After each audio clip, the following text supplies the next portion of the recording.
మండలం పరిషత్ కార్యాలయంలో సర్వసభ్య సమావేశం జరిగింది. కూటమి ప్రభుత్వం ఏర్పడ్డాక ఇన్ఛార్జి ఎంపీపీ బంధుల విరీష అధ్యక్షతన జరిగిన తొలి సమావేశానికి ఎమ్మెల్యే పంతం నానాజీ హాజరయ్యారు. ముందుగా గ్రామాల వారీగా పంచాయతీ కార్యదర్శులు, సర్పంచులు, ఎంపీటీసీలు నానాజీని శాలువాలు, గజ్జమాలలతో ఘనంగా సత్కరించి శుభాకాంక్షలు తెలియజేశారు. అనంతరం శాఖల వారీగా రివ్యూ మీటింగ్ నిర్వహించారు. పాలన పరంగా ఎదురయ్యే సమస్యలను తెలుసుకుని అధికారుల సహకారంతో ప్రజాక్షేత్రంలో ఎదుర్కొంటున్న సమస్యలను పరిష్కరిస్తామని పంతం నానాజీ తెలిపారు.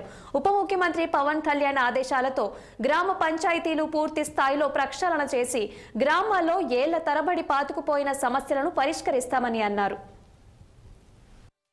2024లో కూడా మనం దీని మీద ఆర్డబ్ల్యూఎస్ స్కీమ్ పెట్టాము. తర్వాత ఇంకోటి ఏంటి సార్, అది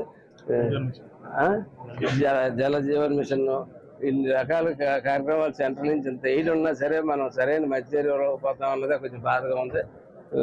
వీలైనంత వరకు ముందు ఫస్ట్ అది రెక్టిఫై చేస్తాం. తర్వాత విలేజ్ల్లో ఉన్న డ్రైనేజీల మీద ప్రధానమైన దృష్టి పెట్టడం జరిగింది. ఆల్రెడీ 2 కోట్ల రూపాయలు 2 మండలాల్లో కలిసి ఎస్టిమేట్లు వేయడం జరిగింది.